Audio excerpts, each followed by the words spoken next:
The truth is, they do not care where you're from. The only thing that matters is can you pass the test that filters out 90% of the applicants? Today, I'm gonna be telling you what separates the doers from the dreamers. In today's video, I'll break down the top 5 exams that international students must know to get into a graduate school in the US. Let's get into it. First up, the big G, the GRE, the Graduate Record Examination. This is the test that opens doors to thousands of master's and PhD programs. If you are serious about graduate school, this is your battlefield to prove your strength. The GRE is designed to test how well you think, not just what you know. So if you are a critical thinker, a problem solver, this is your opportunity to shine. Now, the GRE test has 3 sections. First is verbal reasoning, and then quantitative reasoning, and then third is analytical writing. For the verbal reasoning, think of it more as a advanced vocabulary and reading comprehension test. It tests how well you can think, how well you can form a logically coherent argument, and then assess it, understand it clearly, and derive ideas from it. Essentially, you need to get good at understanding complex and sophisticated arguments. Second up is the quantitative reasoning. This is not more of what you know and how many formulas you can memorize. This is more of a logical way of problem solving. Like, can you solve a mathematical problem the fastest possible way using tips and tricks and within the shortest amount of time? You will have algebra, geometry, data analysis, all sorts of fun stuff. The analytical writing part, here you will write 2 essays where in one you will write your own essay, and the second one you will analyze an argument and then derive your own essay. The goal for this is to show that you can build a logical, structural, and persuasive argument. Now, here are some key points to dominate the GRE. Number 1, master time management. GRE tests how well you work on pressure. So practice taking full length tests to increase your stamina. So when I first started taking practice tests, half an hour or 1 hour later, I would get exhausted and I'm like, I want to give up. I don't want to do this. So you really want to get the reps in and take full practice tests using Kaplan or Magoosh, wherever you can get the free tests. This will perfect your pacing. Secondly, for the verbal part, don't just memorize words, but learn them in context. Use them in sentences, read complex articles, and try to derive the idea. And whenever you have learned some words, try to use them in context and construct structural sentences. 3, for math strategy, forget about memorizing a tons of formulas and brute forcing problems to solve them. GRE math is more about logical reasoning. Try to come up with ideas and get your head into a pattern that you will understand the pattern, how to solve the problems efficiently in a time efficient manner. Number 4, for writing, practice writing essays under time, and as you keep practicing writing these kind of essays, try to build up your own template. So immediately when you see that essay, you understand what to write, you have the template in your mind that you can just put on and like plug and play. You don't need to waste time in thinking how to come up with that strategic idea in the exam. Now, who is the GRE for? Most of the STEM programs, even social science, humanities, and some business programs accept GRE. So if you are aiming for a business program, you do have more flexibility than you think, because nowadays they're accepting GRE instead of GMAT. And especially if you have a low GRE, you should definitely consider taking this exam because it will really cover up your profile. So for the bottom line, if you can prove that you are a critical thinker, a problem solver, someone who can work under pressure, you will guaranteed success in this exam, and your dreams to graduate school will be one step closer to reality. Secondly, we have GMAT, the Graduate Management Admission Test. If you are gunning for an MBA or a business related degree, the GMAT is your battlefield. And just like business, this is not about what you know, it is much more about how well you think under pressure. The GMAT is designed to test whether you have the capability of understanding complex problems, analytical skills, decision-making ability, and the problem-solving capacity under pressure. It's not just a math or English test, it is a game of logic, efficiency, and strategic thinking. Similar to the GRE, the GMAT contains verbal reasoning, quantitative reasoning, analytical writing, and in addition, number 4, integrated. For the quantitative reasoning, think beyond basic math. Think about logic-heavy, tricky problems that test how well you handle numbers under pressure. No calculators allowed, just you, your brain, and a whiteboard. For the verbal reasoning, master sentence correction, reading comprehension, and critical reasoning. Can you quickly spot logical flaws in arguments? Business leaders must communicate clearly. For the analytical writing, you will analyze an argument and write a strategic response. Can you break down reasoning and evaluate its strengths and weaknesses? What is your edge? Integrated reasoning, here's where real-world business skills shine. You will analyze complex charts, graphs, and tables just like a business scenario in the real world. Now, how do you dominate the GMAT? Just like GRE, number 1 is Master Time Management. The GMAT is a computer adaptive test. Your next question will depend on how well you answer the previous question. Learn to work under time pressure, and smart pacing is crucial here. 2. Mental math is superpower. Unlike GRE, where you have a tiny little calculator, the GMAT doesn't allow you any calculator. So practice quick mental math calculations. Number 3. Think like a business leader. The GMAT is not just testing knowledge, it is testing your ability to make decisions under pressure. Approach each question like a high-stakes business problem. And number 4, get comfortable with data, because business runs on numbers. The integrated reasoning section tests how quickly and accurately you can interpret and analyze bars, graphs, charts, and data. Now, who is the GMAT for? The GMAT is required for most MBA programs.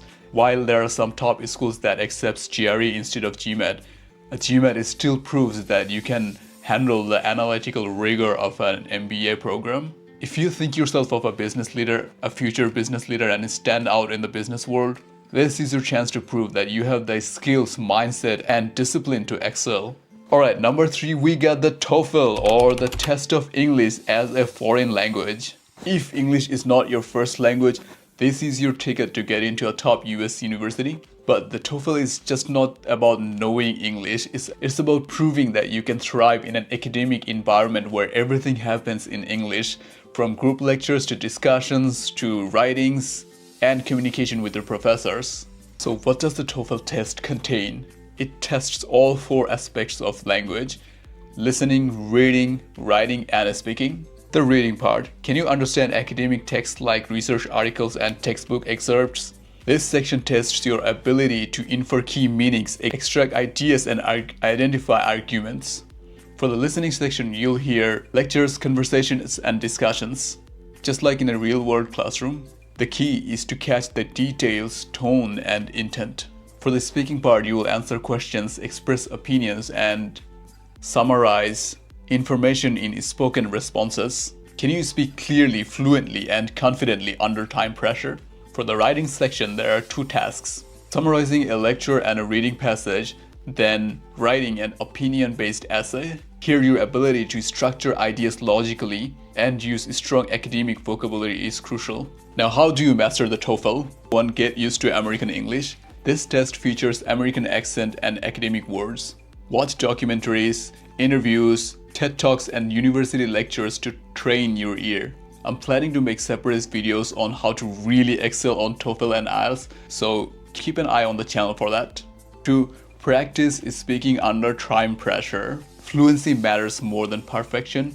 Use a timer and record yourself answer sample questions. Focus on clear pronunciation and natural pacing. 3. Master structured writing. The TOEFL essays that you will write usually follow a typical structure: introduction, thesis, supporting points, and conclusion. Make it super clear and make it every word count. And 4th, train your brain for academic listening. Unlike the casual conversation, TOEFL listening test is packed with details, arguments, and implied meanings.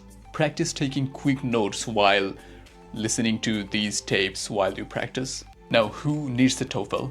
Most US universities require a TOEFL score from the international students unless they have already studied in an English-speaking country for a certain period of time. TOEFL test is accepted for scholarships, professional certifications, and even work visas.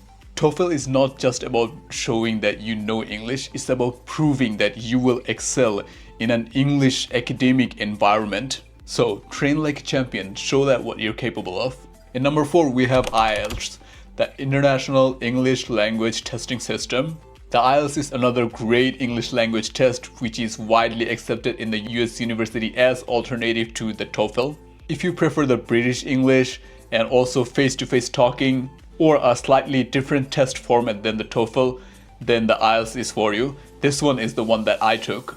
The most significant difference of IELTS to TOEFL is that IELTS is more of a humanized test. The speaking part is taken by an actual examiner with whom you will talk face to face, whereas in TOEFL you are recording yourself in a computer. If you thrive in a one-on-one conversation rather than talking to a computer, this is the test you should be taking.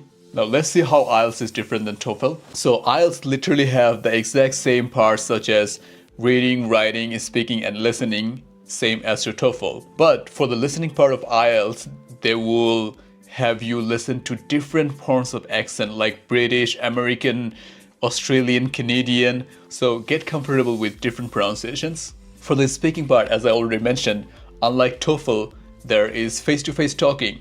Be sure to talk to the person as if talking to a person rather than thinking that as an actual interview. You need to think fast, respond naturally, and handle follow-up questions smoothly. For the writing part of the IELTS, it goes beyond just essay writing.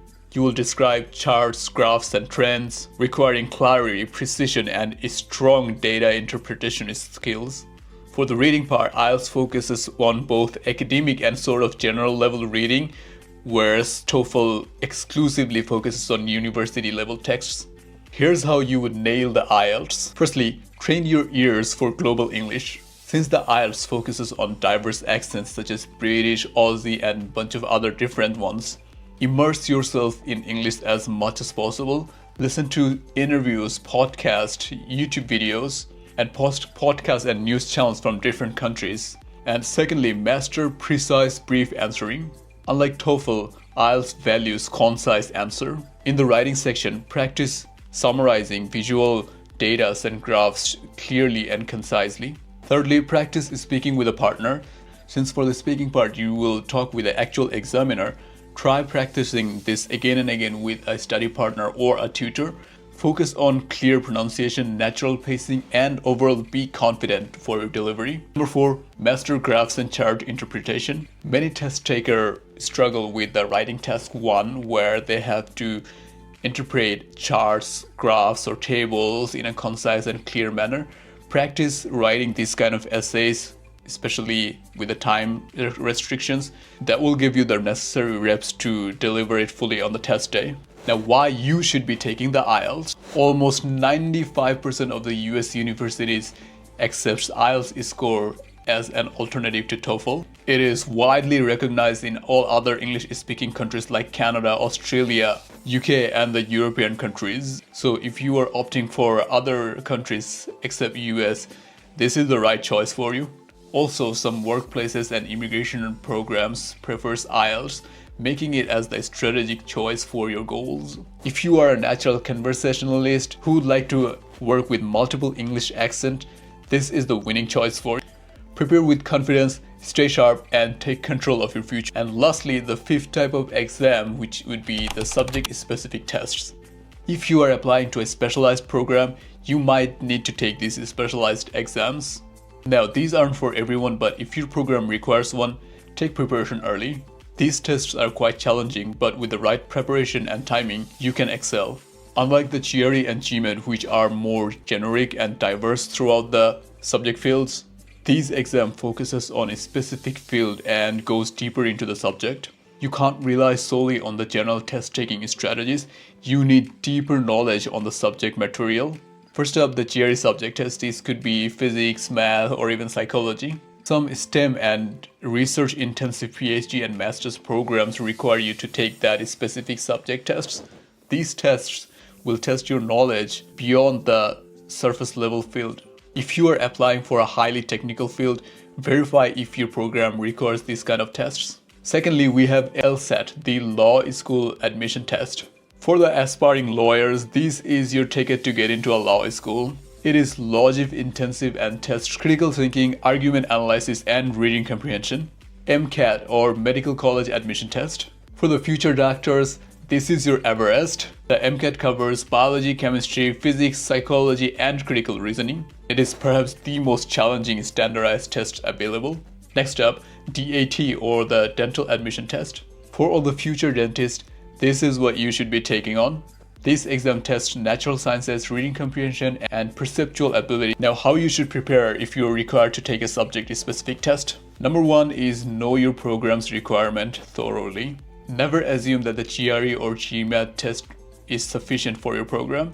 Secondly, start preparing way months in advance. These exams go beyond general test skills. They demand deep subject mastery. The best strategy is to give yourself time to thoroughly review the content. Use quality study resources. Select only the official test prep books, past exams, and top-rated courses that others have used before to make sure that you are using the right material. And finally, simulate real exam conditions. These tests are lengthy and demanding mentally. Take full-length practice tests under time conditions to build stamina and confidence. Now, I know these tests might feel like a massive hurdle, but remember, every great achievement starts with preparation and it usually takes a longer period of time. Stay focused, study smart, and don't ever let self-doubt hold you back. You're not just taking the test, you are proving to yourself and to the world that you are ready for the next step. And most importantly, I want you to believe in yourself that you can do it, because if you believe you can, you will get there.